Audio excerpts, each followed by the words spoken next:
Hi, hello friends. Welcome to Punarvi's kitchen. இன்னைக்கு இந்த வீடியோல பார்க்க போற ரெசிபி என்னன்னா மண்ணீரல் தொக்கு. இந்த மண்ணீரல் தொக்கை எப்படி செய்யறதுன்னு பார்க்கலாம் வாங்க. தேவையான பொருட்களை பார்த்தறலாம். மண்ணீரல் 2. இந்த மண்ணீரலை நம்ம வாங்கணும்னா காலையிலே போய் வாங்கணும். அப்பதான் இது கிடைக்கும். இந்த மண்ணீரலை இந்த மாதிரி லைட்டா கட் பண்ணி கொடுப்பாங்க. இந்த கட் பண்ணிய மண்ணீரலை ஒரு தடவை வாஷ் பண்ணா போதும். இந்த மாதிரி நான் ஒரு தடவை வாஷ் பண்ணி எடுத்து வச்சிருக்கேன். பெரிய சைஸ் வெங்காயம் 1, ஒரு தக்காளி, மிளகு பொடி 2 ஸ்பூன். இந்த தொக்குக்கு அதிகமாக நம்ம மிளகு பொடி தான் யூஸ் பண்ண போகிறோம். மிளகாய் தூள் 1 ஸ்பூன், மஞ்சள் தூள் 1 ஸ்பூன், கரம் மசாலா 1 ஸ்பூன், தனியாத்தூள் 1 ஸ்பூன், இஞ்சி பூண்டு பேஸ்ட் 1 ஸ்பூன், எலுமிச்சம்பழம். முதல்ல மண்ணீரலை குக்கரில் போட்டு வேக வச்சு எடுத்துக்கலாம். இப்போ குக்கரில் 1 ஸ்பூன் அளவுக்கு எண்ணெய் சேர்த்துக்கலாம்.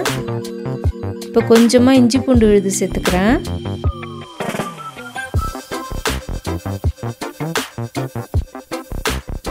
இப்போ மண்ணீரலை சேர்த்துக்கிறேன்.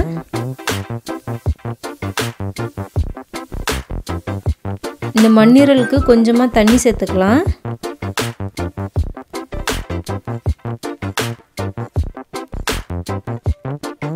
அரை ஸ்பூன் உப்பு, அரை ஸ்பூன் மஞ்சள் தூள். இதெல்லாத்தையும் நல்லா கலந்து விட்டுக்கலாம். இது ஒரு விசில் வந்தால் போதும். அப்புறமா இந்த மண்ணீரலை சின்ன சின்ன பீசஸாக கட் பண்ணி எடுத்துக்கணும். முதல்ல ஸ்டவ்வை ஆன் பண்ணிவிட்டு ஒரு பேனை வச்சுக்கிறேன். இப்போ இந்த பேனில் கொஞ்சமாக எண்ணெய் சேர்த்துக்கிறேன். எண்ணெய் நல்லா காயட்டும். இப்போ வெட்டி வச்சிருக்கிற வெங்காயத்தை சேர்த்துக்கிறேன்.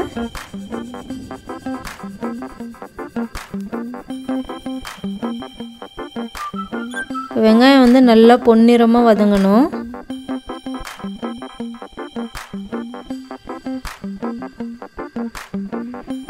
இப்போ வெங்காயம் நல்லா பொன்னிறமாக வதங்கிடுச்சு.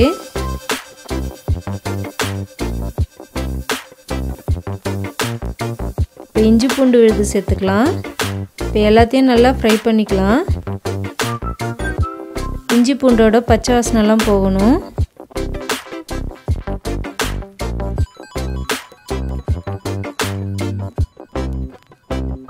இப்போ கட் பண்ணி வச்சிருக்கிற தக்காளியை சேர்த்துக்கலாம்.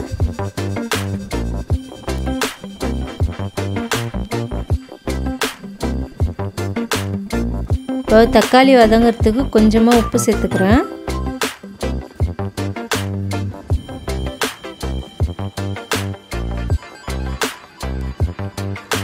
அப்புறமா அரை ஸ்பூன் மஞ்சள் தூள் சேர்த்துக்கிறேன். இதை நல்லா கலந்து விட்டுக்கலாம். இப்போ வெங்காயம் தக்காளி எல்லாம் நல்லா ஃப்ரை ஆகணும். இப்போ மிளகாய் தூள், தனியாத்தூள் சேர்த்துக்கிறேன்.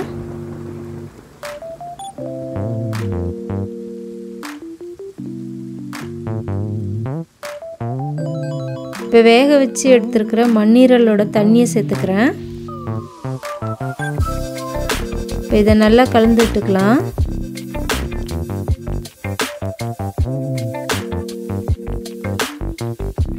இப்போ வேக வச்ச மண்ணீரலை இந்த மாதிரி சின்ன சின்ன பீசஸாக கட் பண்ணியிருக்கேன். இப்போ இதை சேர்த்துக்கலாம்.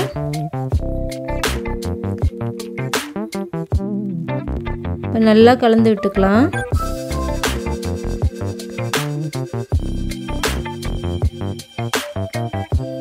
இப்போ இந்த கிரேவிக்கு தேவையான அளவு உப்பு சேர்த்துக்கிறேன்.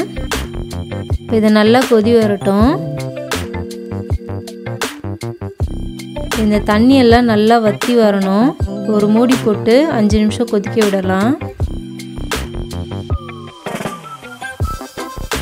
இப்போ கரம் மசாலா பொடியை சேர்த்துக்கிறேன். இந்த மண்ணீரலை ரெகுலராக சாப்பிட்டு வந்தோன்னா ஹீமோகுளோபின் லெவல் இன்க்ரீஸ் ஆகும். இப்போ கடைசியாக மிளகுத்தூளை சேர்த்துக்கிறேன். இப்போ கொஞ்சமாக எலுமிச்சம்பழத்தை பிழிஞ்சு விட்டுக்கலாம்.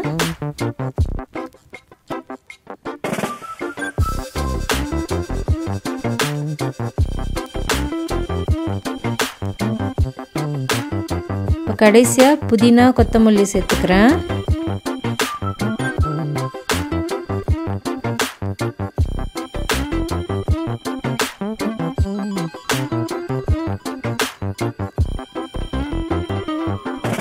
அவ்வளோதான், நம்மளுடைய சூப்பரான மண்ணீரல் தொக்கு ரெடி ஆயிடுச்சு. இந்த தொக்கை வந்து சாதத்தோடு அப்படியே பெரட்டி சாப்பிட்லாம். அப்படி இல்லைன்னா சப்பாத்தி தோசையோடு சாப்பிட்டா சூப்பராக இருக்கும். நீங்களும் வீட்டில் ட்ரை பண்ணி பாருங்கள். உங்களுக்கு இந்த வீடியோ பிடிச்சிருந்தா சப்ஸ்கிரைப் பண்ணுங்கள். நன்றி. பசித்து ருசித்து சாப்பிடுங்க.